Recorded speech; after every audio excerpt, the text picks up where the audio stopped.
à chaque déplacement à chaque fois ñu ñëw fii dafa mel ni dañuy multiplier par 2 la ñuy dajale ay ci mbooloo ñu tertuñu par rapport à la dernière fois. may féliciter les coordinations des 3 départements, féliciter les sections communales parce que bu ñu yegsee fii seen taxawaay la seen jàmbarte la seen combativité la mais seen loyauté au parti moo ñu andi fii. may féliciter aussi di remercier tous les alliés, tous ceux qui ont accepté de venir rejoindre le PASTEF dans le combat que nous menons parce que mbir mi li ñu war a liggéey ci Sénégal loxoy ñëpp xaj na ci soxla nañu toutes les compétences soxla nañu tous les profils ci kaw rek li ñu yàgg a wax mooy mu doon ñoo xam ne réew mi moo leen tax a jóg et non seen bopp seen loxo set mais it mu doon ñoo xam ne ils n'ont jamais été des ennemis du projet. On peut être adversaire du projet mais pas ennemi du projet. Kon les maires tous les maires yi nga xam ne jàpp nañu ni dañu war a ñëw ci liggéey bi ñu ngi leen di jaajëfal ne leen yegsi leen ci jàmm. Les leaders politiques yi nga xam ne jàpp nañ ni dañu war a bàyyi wala dañu war a jóge feneen ñëw jàpp ci liggéey bi bu dee conditions yi ma wax daje na ñu ngi leen di wax bismillah. moo xam tudd na El Hadj Mamadou Diaw wala moo xam tudd na Abdourahmane Baldé wala mu tudd keneen ak keneen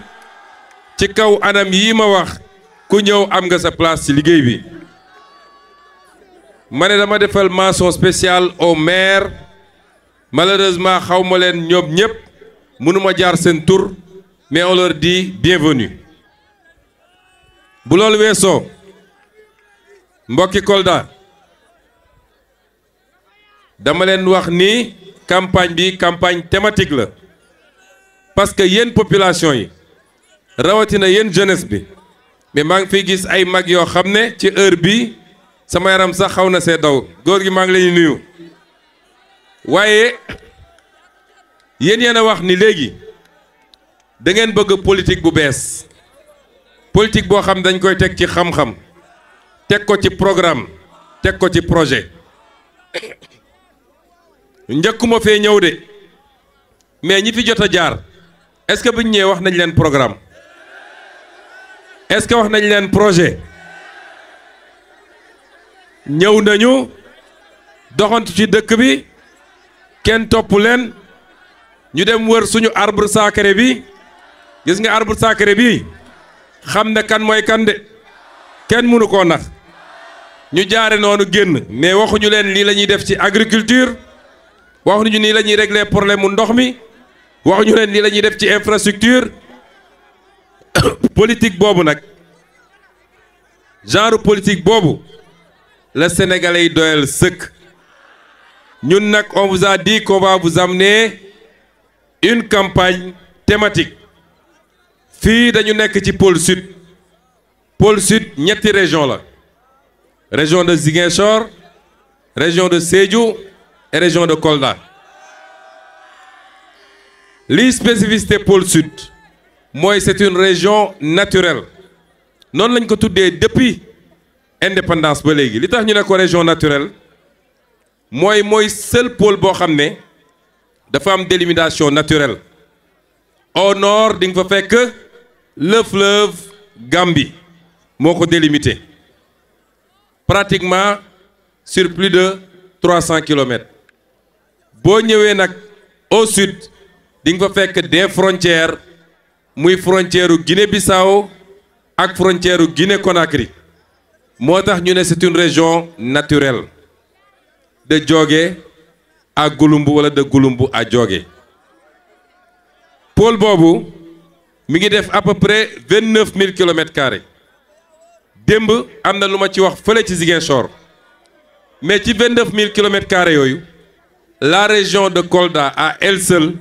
fait pratiquement les 14 000 km², donc la moitié du pôle sud. Kon c'est une région extrêmement importante. ñu ne nag ñëpp xam nañ ni saa yu ñuy lim les régions en termes de taux de pauvreté Ziguinchor Sédhiou ak Kolda boo ci tegee Kédougou ak Kaffrine toujours ñoom la ñuy njëkk a cité te pourtant le potentiel qu'il y a ici doo ko fekk feneen ak feneen li andi loolu mooy une disproportion wala une inéquité dans les politiques territoriales loolu la ñu bëgg a corriger niñ ko bëggee corriger ci pôle sud noonu lañ ko bëggee ci pôle nord-est noonu lañ ko bëggee ci pôle nord noonu lañ ko bëggee ci pôle sud-est noonu lañ ko bëggee ci pôle centre yi parce que Sénégal la spécificité c'est que l'essentiel de l'économie sénégalaise est concentré à Dakar qui ne représente même pas 0,05% du territoire national. Développement nag su équilibré wul du développement moo tax on est sous-développé tant que demuñu ba mun a compter 5 6 7 grands pôles avec des métropoles urbaines mënuñu ne ñu ngi ci yoonu développement. lan mooy suñu potentialité fii ci Kolda bu ci njëkk mooy agriculture Kolda dans tout le sud moom moo ëpp terre agricole am na ko wax léegi Médina Yoro Foulah le plus vaste département du Sénégal mais complètement délaissé ba benn yoon bu baax bu fay dugg sax amul te moo neem la ñu mënoon def ci agriculture à Médina Yoro Foulah mënoo ko def feneen ci Sénégal donc l'agriculture mooy premier axe bi nga xam ne axe bu am solo la l'arachide d'abord am na ku ko wax léegi Casamance dafa mës a nekk parmi les grands producteurs d'arachide mais bu njëkk ba c'était vers le sud à Ziguinchor mais ça s'est déplacé pour ñëw léegi dans la région de Kolda dans la région de Sédhiou ñoom ñoo ëpp production en matière arachidière moo tax déplacer Sonacos bi jaru ko li ñu war a wax mooy def fi beneen Sonacos bu bees tàq muy produire fii muy triturer fii di produire fii tous les produits et les dérivés de l'arachide parce que Sonacos ba les Ziguinchor vous avez vu que taxawoon na ay années ren quand on est arrivé on s'était donné comme pari que Sonacos dina ubbi ren te ubbi na mais Sonacos boobu am nañ fa un projet sax pour que mu migrer de plus en plus vers l'anacarde parce qu'on produit plus de 150 000 tonnes de noix d'acajou dans la région mais lépp dañ koy exporter brut et vous savez que looy exporter brut tu n'as pas créé de valeur ajoutée tu n'as pas créé de richesse tu ne peux pas faire entrer des devises donc agriculture mooy premier élément bi mais yéen ñëpp vous serez d'accord avec moi que soo bëggee def agriculture il faut qu'on sauvegarde la spécificité de la région sud mooy c'est la seule région forestière du Sénégal mais xam ngeen li ngeen di gis fii ñuy dagg garab yi di ko rawale di yóbbu ay Gambie ay séer yi nekk foofu depuis qu'on est là on a multiplié par 3 les efforts on a mobilisé l'armée à côté des eaux et forêts de la gendarmerie de la police pour que la Casamance reste la Casamance parce que la Casamance sans sa forêt n'est pas la Casamance. Deuxième bi nga xam ne ci filière yi war a entretenir ce pôle-là c'est l'élevage ndax fii samay goro pël ñoo fi bëri te ku wax pël wax élevage tey Casamance fii la ñu xamee élevage kon l'élevage est la seconde filière parce que dégg ngeen ñu ne la filière cuir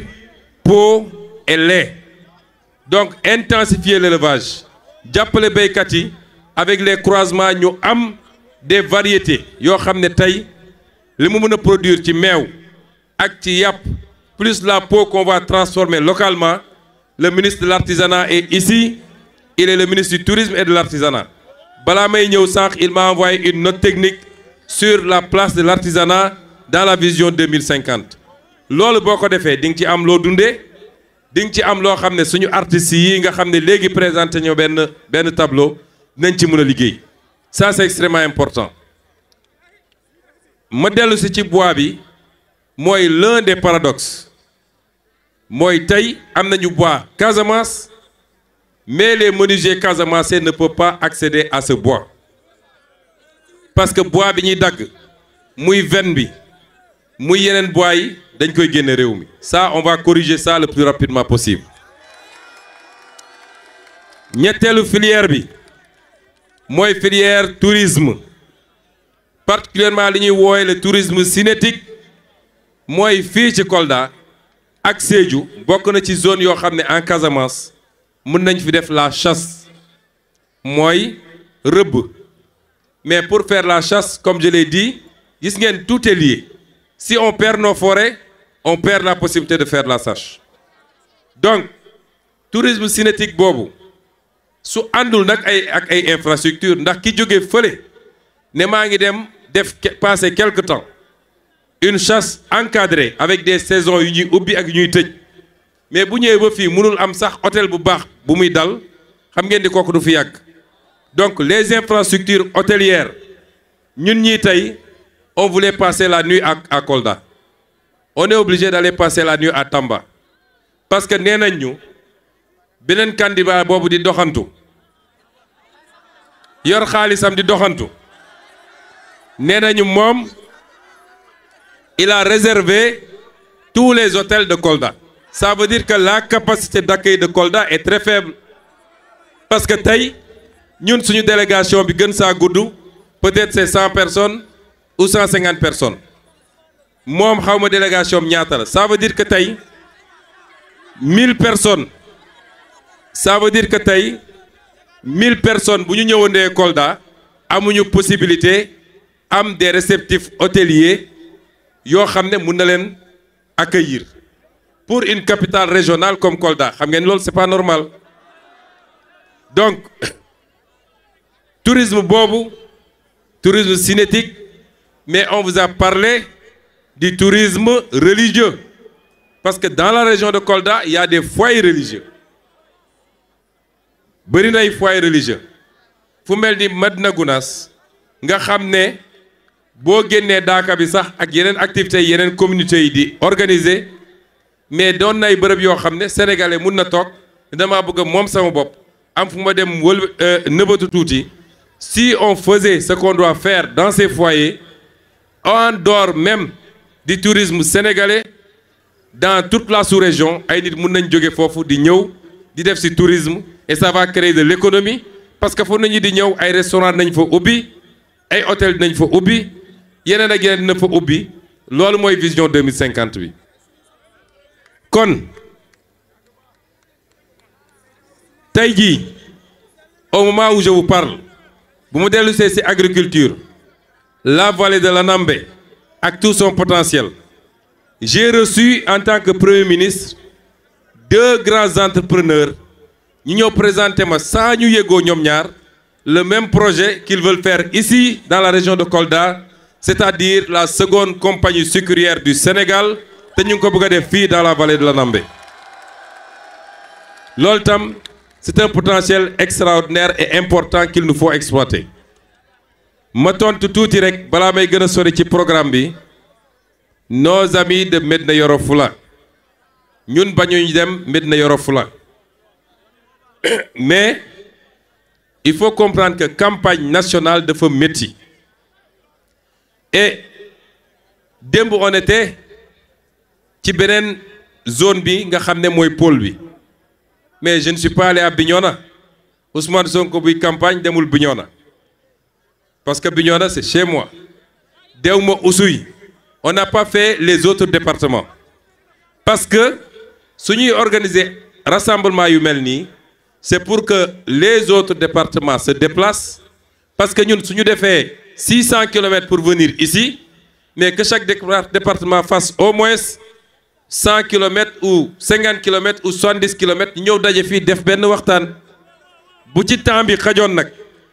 vous-même vous reconnaissez le problème d'accès à Médina Yoro Foulah mais je prends la garantie ici que ce problème va être réglé le plus rapidement possible inchallah. La question balaa may ñëw dama laajan le ministre des infrastructures parce que la question du désenclavement de Médina Yoro Foulah est au cœur du programme de désenclavement bi nga xam ne validé nañ ko fii lañ ko fekkoon mais dafa taxawoon démb wax naa ci Sédhiou lu ko taxawaloon parce que dañuy dem fekk les populations rurales ils leur disent le président Bassirou Diomaye Faye et le gouvernement de Sonko duñu mus a yeggali les infrastructures yi ñu doon defar c'est pas vrai le problème qui se pose dañoo ñëw fekk un contrat boo xam ne dañ ko surfacturé avec des commissions de plus de 40 milliards yoo xam ne ci poosu nit ñi la dugg ñu ñëw fekk des projets qu'ils ont démarré à la va-vite parce que simplement ils voulaient faire un semblant de réalisation pour population yi voter pour eux ils ont démarré sans faire les études d'impact environnemental te loolu Grande-Bretagne bi ñu signéel ñoom ñuy financé dañ ne woon mënuñu commencer liggéey bi tant que defuñu étude d'impact environnemental est-ce que vous êtes d'accord ñun ñu bàyyi ay projets yoo xam ne surfacturé nañ ko à coût de plusieurs dizaines de milliards gars yi dem parce que tout simplement on est pressé est-ce que voulez-vous qu'on restaure la bonne gouvernance dans ce pays sàcc xaalis bi jeex fi détournement yi jeex fi randal bi jeex fi chaque centime des sénégalais ñu delloo ko ci sénégalais yi loolu rek moo waral li ngeen dégg nii. J'en profite pour prendre ici un engagement l'aéroport de Kolda sera finalisé dans les meilleurs délais parce que mënuñu comprendre que une capitale comme Kolda mënul am un aéroport digne de ce nom jusqu'à présent waa Kolda ñu ci bëri dañuy dem wàcc aéroport Ziguinchor après ils se tapent 184 kilomètres pour venir à Kolda est-ce que loolu yoon la donc ce problème sera réglé et Kolda mérite d'avoir son université loolu ci programme bi la bokk. On a parlé de l'eau. Le ministre de l'eau il est là, il est le ministre de l'hydraulique. Xam ngeen su ngeen déggee ñu naan projet des autoroutes de l'eau muy benn ñu ne leen projet des grands transferts d'eau ñaar yooyu bokkuñu dama bëgg ñu comprendre bu baax suñuy programme les grands transferts d'eau pour mbay mi la particulièrement c'est des canaux à ciel ouvert les autoroutes de l'eau ci mbay mi lañ ci jublu principalement c'est des canaux à ciel ouvert ñu seet les grands points d'eau def des canaux yoo xam ne ñooy drainer ndox mi andi ko là où les gens en ont besoin avec des techniques d'irrigation pour ñu mën a béy noor ak nawet. Par contre les projets de grand transfert d'eau am na bu ci barki démb rek ministre Cheikh Tidiane Dièye lancé ñu commencé bu njëkk bi mooy le nord qui permet de desservir l'axe Touba Mbour Dakar parce que axe boobu boo ko dajalee rek c'est peut-être 30% ou 40% de la population du Sénégal mais am na yeneen wax naa leen démb bi ma demee dans le pôle centre ni que la ñuy def à partir du bassin captant de Malem Hodar pour régler tout le problème du Saloum noonu lañ ko fas yéene def fii ak le même bassin bi nga xam ne moo nekk Sédhiou et qui va permettre de régler définitivement la question de l'accès à l'eau mais bi ñu ñëwee on s'est rendu compte que la région de Kolda ci programme hydraulique bi ñu doon def dañ ko négligé woon région de Kolda ci hydraulique waaye région de Kolda ci programme d'électrification bi ce que le ministre a fait en dehors de loolu ma leen wax noonu par rapport à ce bassin on va lancer un programme de restauration de tous les forages yi nga xam ne c'est des forages qui sont devenus vétustes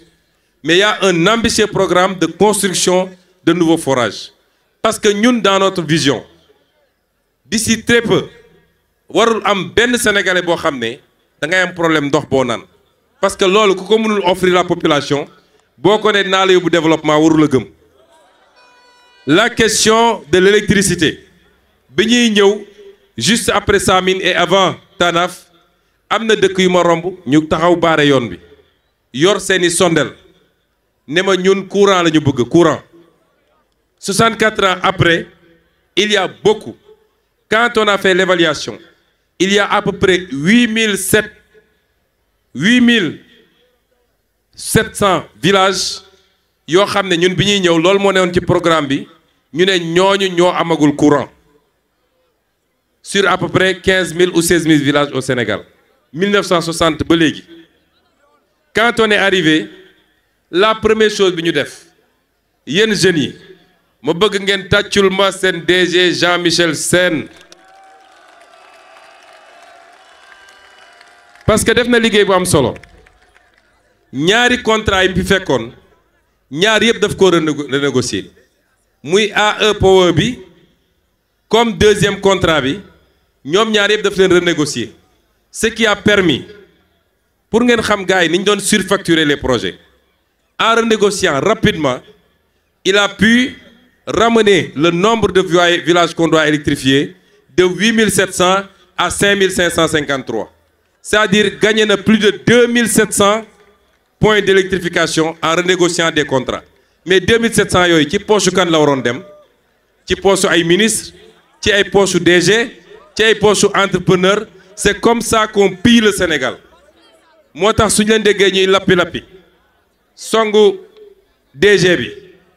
dem fay seen presse suba ak ngoon scandale à EPOER gis nga le scandale le vrai scandale mooy woon ñu bàyyi contrat yi continue noonu moo tax yi ñuy def nii je peux vous assurer que le programme ne sera pas arrêté. Le DG était ici en Casamance il y a à peine 10 jours. Il est venu faire la prospection. Nous allons nous donner les moyens d'électrifier tous les villages du Sénégal à l'horizon 2029. Kon lii yenn lu ma jukki ci programme pour le pôle sud. Mais pour faire ça xam ngeen dégg naa Amadou Ba nee nañu mi ngi dugg si ci dëkk bi moo réservé hôtel yëpp xam naa ni moom poosam diis na poos bi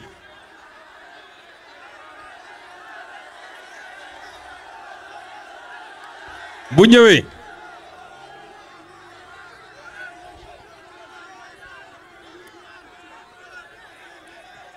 Amadou Ba bu ñëwee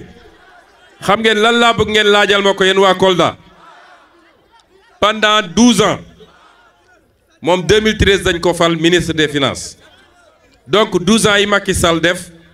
moom 11 ans yi nekk na fi ministre des finances nekk na fi premier ministre nekk na fi ministre des affaires étrangères laaj leen ko qu'est-ce qu'il a fait pour Kolda lan la fi def laaj leen ko lan la fi def lu mu deful pendant 12 ans yooyu foog ngeen ni tey muy daw di dàq poste député ku nekk ministre des finances nekk premier ministre defoo foog ngeen ni député moo tax muy def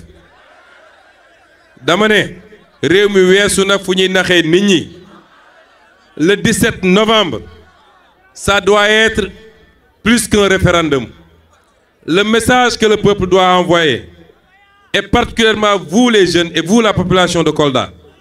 mooy ngeen wax à tous ces politiciens d'une génération dépassée avec des pratiques révolues ngeen wax leen ni bëggatu leen ngeen gis ci seen politique bi bëggatu leen gis ñuy laaj la voix des Sénégalais parce qu'on leur a tous donné leur chance ils ont pillé le pays ils l'ont mis à genoux et ils n'ont rien réalisé loo xam ne mun nañ ne lii développement la foog ngeen ni ñun Maroc bii tey ñëw andi ay entreprise am ñu ñëw di jël suñuy marché est-ce que xam ngeen ni Maroc en 1960 ñun ñoo ko jiitu woon Tunisie ñun ñoo ko jiitu woon Corée du Sud jiituñu woon kon su gaa yi liggéeyoon du ñu toog fii di wax lu ñu deful ñoom en 64 ans ñëw ngeen dénk ñu réew mi 6 mois ñu commencé càmbar yàq gi ñu yàq réew mi ak présenter leen un programme boo xam ne bu ñu ko appliqué réew mi décollé ñu mel ni ñu jëfur nekk ci rajo ak télé yi suba ak ngoon fay seeni journaliste lu leen neex ñu wax le peuple est assez mature et le peuple sait que l'heure du changement a sonné et c'est un changement définitif moo tax li ñu bëgg dañu bëgg yéen waa Kolda au soir du 17 novembre fii à Kolda xeeb naa fi 75% ndax bu dee démb lañ fi doon am majorité après un long combat que vous avez mené ça n'a pas été facile moo tax bokk na ci wala leen recommander yéen les jeunes soyez patients dans la vie soyez combatifs mais soyez patients bu leen kenn dugal ci parax bi may njëkk a ñëw Kolda fii en 2017 ñaari pick-up wala ñett laa yoroon dugg ñaar ci dëkk bi ba génn kenn xamul ni un candidat dugg naa Kolda tey bu ñu annoncé ni maa ngi ñëw Kolda c'est un événement à Kolda ñaar moo ko andi la combativité mais dans la patience kon li tax ma ne nag on a fait un long chemin ba egg si fii on a pu gagner ci élection présidentielle bi vous avez pu gagner bu dee nag dañoo demaloon suñu bopp yàlla may leen ngeen gagner tey ñeneen ñëw yokku si àndaale li ñu àndaale kon dama ne xeeb naa 75% ici je veux 90% à Kolda est-ce que vous êtes prêts à nous donner ça kon maa ngi leen di gërëm di leen sant asalaamaaleykum wa rahmatullah